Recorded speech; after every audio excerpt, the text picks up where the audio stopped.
What's up YouTube? Welcome back to Coalossal Network. In yesterday's video I discussed what I think the top 5 decks are in the current standard format for the Pokemon trading card game, and today I am going to talk about some decks that I think can beat those very best decks. So if you want to take the approach of countering the best decks as opposed to piloting one of the best decks yourself, this is the video for you. If you are in need of PTCGO codes, definitely check out PotownStore.com, the best place for you to get PTCGO codes, and use code Coalossal for 5% off. And before we get into the video, I'd like to remind you to subscribe to this channel if you have not already for daily Pokemon TCG content. So let's take a look at what decks I think can beat the very top decks of the current standard format.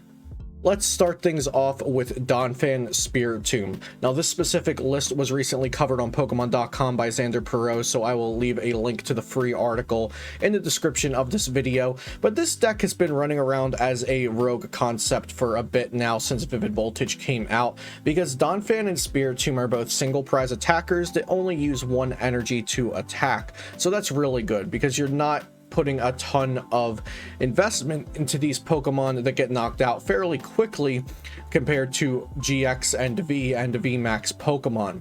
Now, Donphan has a really good typing, which is fighting, because it's hitting important Pokemon like Pikarom, Eternatus, Dedenne, and Crobat, all for fighting weakness. So even if your opponent's playing something like Centiskorch or Blacephalon, which are not weak to fighting, it's likely that they'll have a support Pokemon on the bench like Crobat or Dedenne that do take fighting weakness. Now, Spiritomb works with this deck not only because it is a single prize Pokemon and only takes one energy to attack, but because Anguish Cry does more damage for every damage counter on Spiritomb, and Donphan's Earthquake attack actually damages your own Pokemon when it attacks, so these Pokemon have some natural synergy together.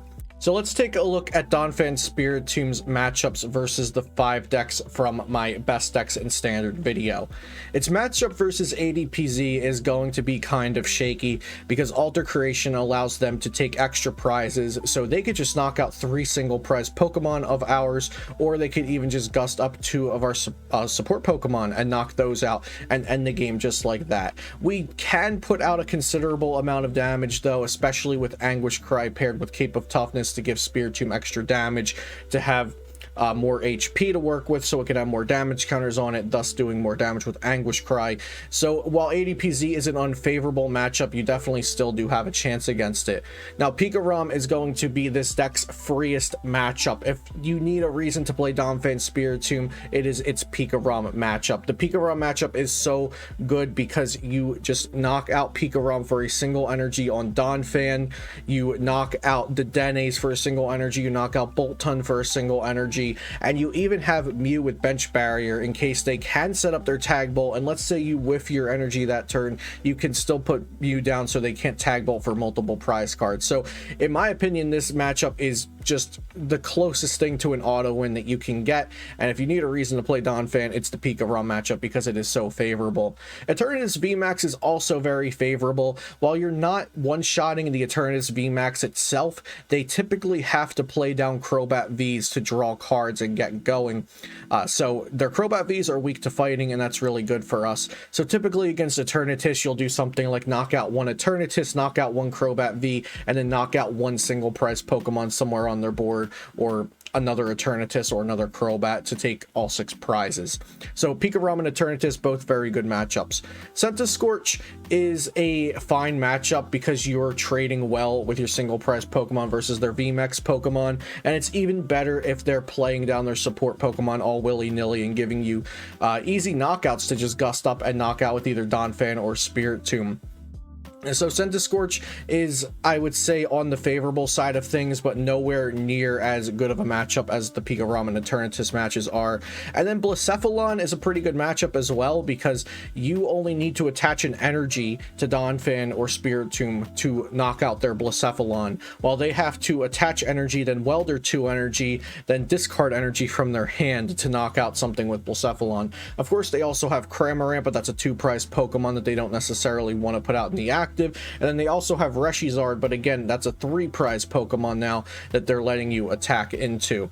So this matchup is pretty good because you trade favorably your single prizers for their single prizers, and it's also very, very rare that they can do much of anything without benching their support Pokemon like the Dene or Corio and Crobat V. So you should have a good time knocking out their support Pokemon and easily taking one-shots against the Blacephalon in the active. So let's look at those matchups. ADPZ is the only poor matchup on this list of the 5 best decks from yesterday's video. So Donphan is actually looking very, very good here against these 5 decks overall, with an insanely good matchup versus Pikarom, very good matchup versus Eternatus, slightly favorable versus Centiskorch, and then a pretty solid one versus Blacephalon as well. You just have to watch out for those ADPZs, and sometimes you'll even get lucky and sneak out a win against them.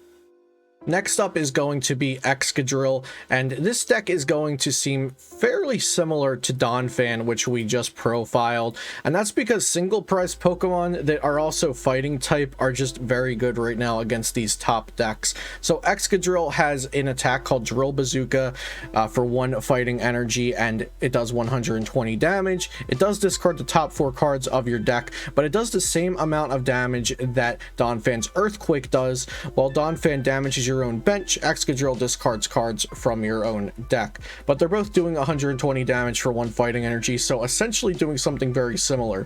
Now, instead of Excadrill having a single prize basic Pokemon as a backup attacker like Donphan has Spiritomb, this deck has Altaria, which is another stage 1 Pokemon. Altaria has the Miraculous Charm ability, which prevents all damage done to this Pokemon by Pokemon V and Pokemon GX. So this gives you an instant win condition against something like an ADPZ deck that is not playing an Aegislash or a non-V, non-GX Pokemon to attack with. So if you think that the meta may not include Aegislash V Pokemon cards in their deck, then this could be a better choice than Donphan, or you could even combine the two and throw the Altaria line into your Donphan deck. But this did recently win a large online event, and like I said, it's very, very similar to Donphan. This does have the Cinccino draw engine in it though. Make Do allows you to discard a card to draw 2 cards, so while there are differences, there are more similarities than there are differences between this and Donphan. And at the end of the day, you have to decide, would you rather discard cards from your deck, or would you rather damage your bench? Do you want the Cinccino draw engine and the Altaria that could be an instant win condition, or would you like Spiritomb as your backup attacker and you're also playing some extra gust effects and Eldegoss in the Donphan deck? So let's take a look at the matchups, but they're going to be fairly similar to Donphan's. So against ADPZ, this really all comes down to, are they playing a counter to Altaria? If they're not playing a counter to Altaria, then we get the win, and if they are playing a counter to Altaria, then we're probably not beating ADPZ, because the thing with Donphan is it has extra gust effects, and it also has Spiritomb to put out a lot of damage versus ADPZ, whereas this deck does not have that option. So we're going to probably take a loss to ADPZ if they have the Aegislash, and we're going to probably be able to squeak out a win if they don't have Aegislash, and we can just set up a board state that's only Altaria. So we'll put down ADPZ as a neutral since it's heavily tech dependent. Versus Pikarom, this is going to be another easy win just like it was for Donphan, as well as Eternatus is going to be an easy matchup as well, since they're both fighting weak and they're both going to play multiple fighting weak support Pokemon on their benches. Centiskorch is also going to be very similar, because while they are a beefy 3-prize Pokemon in the active that we're going to have to 3-shot essentially with Excadrill, they are usually going to play down a support Pokemon or 2 on the bench, and probably a Volcanion to start out, so we can knock out a Volcanion, a support Pokemon, and a Centiskorch VMAX for our 6 prize cards. Lastly, Blacephalon. This matchup is again going to be very similar to how I explained the Donphan matchup. We get to trade into their Blacephalon for just 1 energy and an attack, while they have to attach an energy, welder, and discard energy to knock out our Excadrills with their Blacephalons. Of course, they have the multi-prize Pokemon like Reshizard and Cramorant to attack with as well, but we're typically going to win the prize trade versus that. So again, going down the line, we have favorable matchups to Pikarom, Eternatus, Centiskorch, and Blacephalon, while having a shaky one versus ADPZ. So a very similar matchup spread to what Donphan has against these top 5 decks as well. Deck number 3 is going to be Coalossal VMAX, and this list is coming from Zach Lesage. You might notice a pattern here that this is 3 decks in a row with fighting type Pokemon as the main attacker of the deck, and that's because the metagame is formed in a way where fighting weak Pokemon are very important and very popular. So Coalossal VMAX is the main attacker here. It has 330 HP, and the attack we're focusing on is Eruption Shot. For 1 fighting energy, it does 40 damage, and you discard the top card of your deck. If that card was an energy card, you attach it to Coalossal, and you do 90 more damage for a total of 130. So eventually you do get up to using its big attack for 240 damage, but most of the time you're using Eruption Shot, and that Eruption Shot is one-shotting Pikarom, Raichu and Raichu Tag Team, the Dene GX, Crobat V, a lot of important Pokemon, and then of course the big attack one-shots Eternatus VMAX, and it one-shots Pikarom even if Pikarom wasn't weak, because it's doing a lot of damage at that point. So you have Oranguru supporting it with Primate Wisdom, because that puts a card on top of your deck, so you can just put energy up there, and also Rotom Phone to set the top card of your deck to energy, so you're most of the time guaranteeing Eruption Shot is discarding an energy card to do extra damage and accelerate an energy. So let's take a look at the matchups for Coalossal VMAX. Against ADPZ, I'm going to say that this is more or less an even matchup. Now, ADPZ does have, of course, the advantage that ADPZ always has. It can gust up support Pokemon and knock them out, but we do have Crushing Hammer to combat ADP's Alter Creation and Ultimate Ray. We have Wondrous Labyrinth to either combine with Crushing Hammer or to use if we got Tails on Crushing Hammer to make their attacks cost more, to maybe make them whiff a turn of attacks. And Coalossal VMAX has a lot of HP, so if they ever do have to hit into Coalossal VMAX, it's never for a one-shot, and we can even potentially switch into another Coalossal VMAX after that and force them to have the Gust again. We do have Marnie to continuously disrupt their hand. And sometimes you can get to play this deck without benching your Crobats and the Denes. If you can get a setup where you're just using your Guru and your Coalossal VMAX and your supporters, then that gives them no Dedenne or Crobat to Gust on their first Ultimate Ray turn. So there's a lot of ways to make them miss their Ultimate Ray turn knockout, whether that's not benching support Pokemon or removing their energy with Crushing Hammer or disrupting them with Wondrous Labyrinth. We're going to call ADPZ an even matchup for Coalossal VMAX. I think anything more would be an exaggeration, because ADPZ just doesn't really take many matchups that are less than 50-50, but I think anything less would not be giving Coalossal VMAX enough credit, so we're going to put this as a 50-50 even matchup against ADPZ. Against Pikarom and Eternatus, these are both going to be very favorable matchups, just like the last 2 decks. The fighting typing is going to really carry this deck through the Pikarom and Eternatus VMAX matchups. Versus Centiskorch, it's going to be pretty rough, I can't lie to you. They can just set up a large Centiskorch VMAX that eventually could even one-shot our Coalossal, but if not, it's going to two-shot, and we have a rough time knocking out their Centiskorch VMAX if they get going early. So this is slightly unfavorable, but a completely winnable matchup. Versus Blacephalon, I usually feel pretty good against Blacephalon because we are one-shotting their Blacephalon with Eruption Shot, we're one-shotting their support Pokemon like Crobat and Dedenne with Eruption Shot, and 330 HP plus the Stone Energies that we attach, and even Wondrous Labyrinth sticking in play for more than a turn.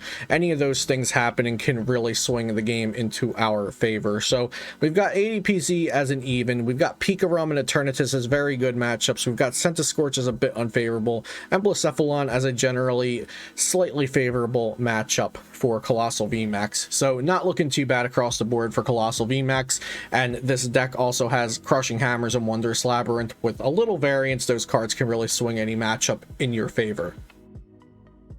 Next is going to be Mad Party, which was recently popularized again by Danny Altavia in the standard format.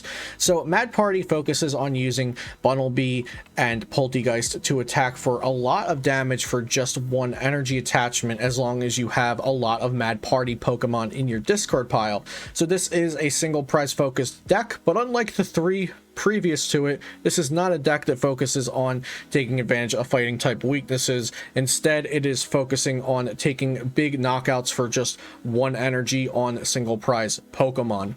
So looking at the matchups, Mad Party is typically going to struggle a bit versus ADPZ because ADPZ can just take 3 knockouts on small Pokemon with basically any attack they can possibly use and take 2 prizes on each of them for the game.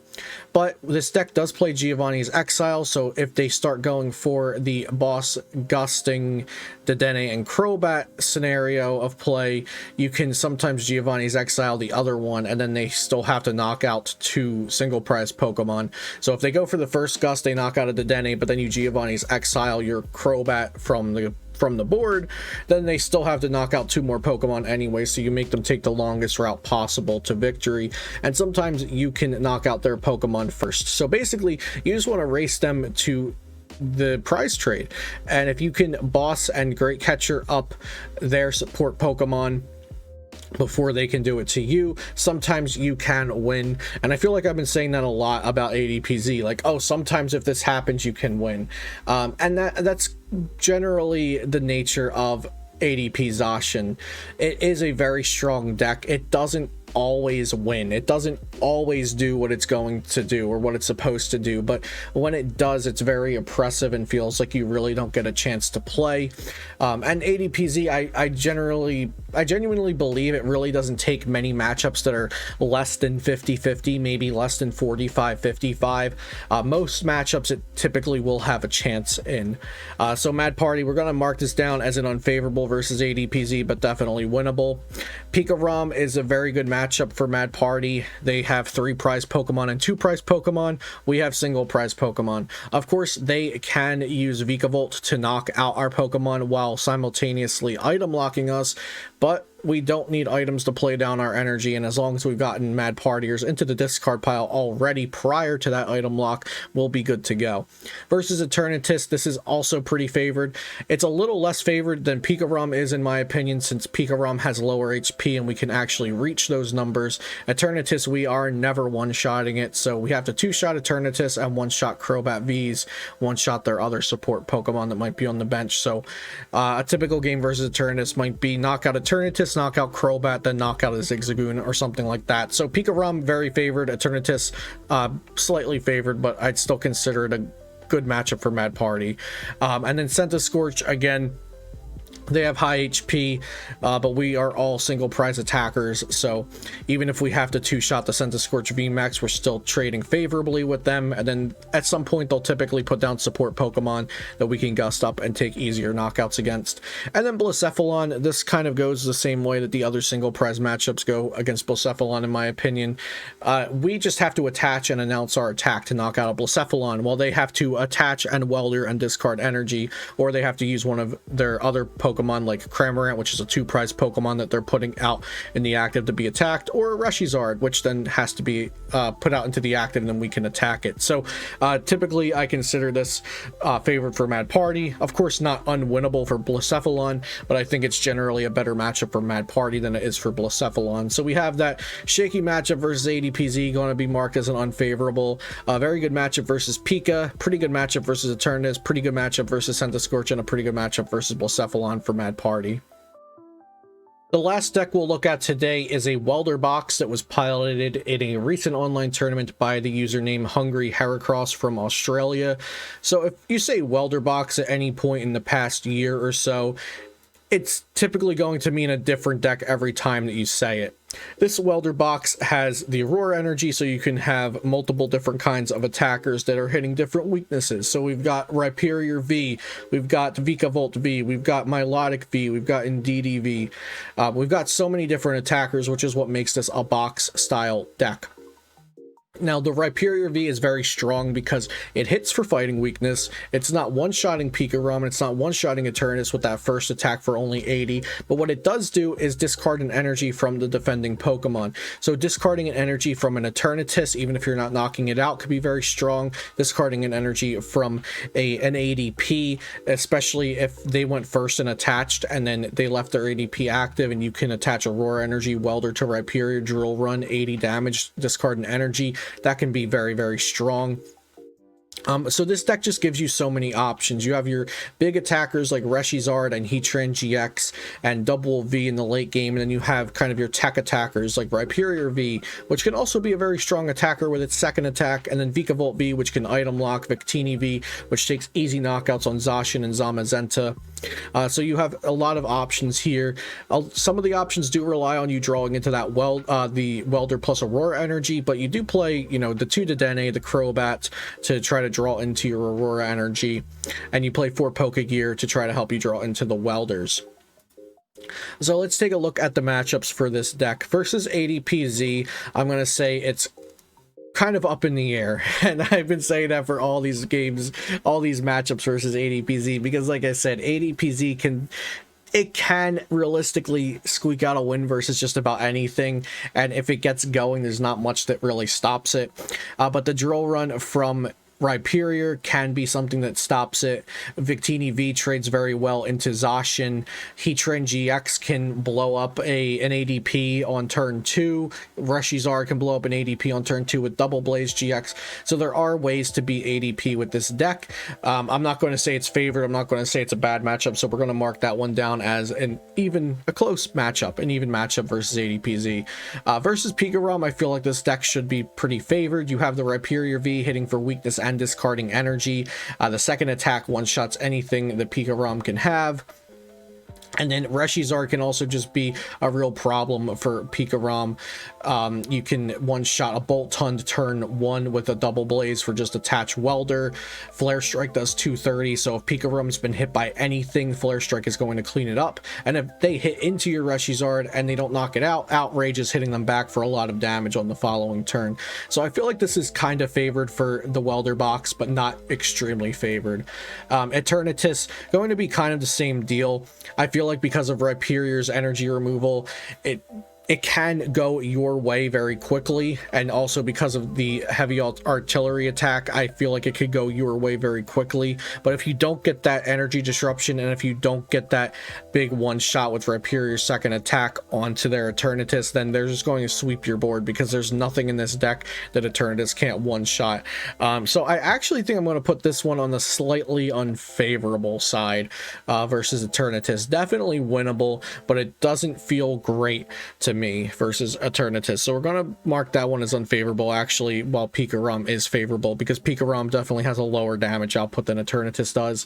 Versus Centiskorch, this matchup is completely going to rely on, can you get that Milotic V down with an Aurora Energy and a Welder to use its attack that does more damage for the more retreat cost on a defending Pokemon. For that big one shot against Centiskorch. So that's really what it's going to come down to.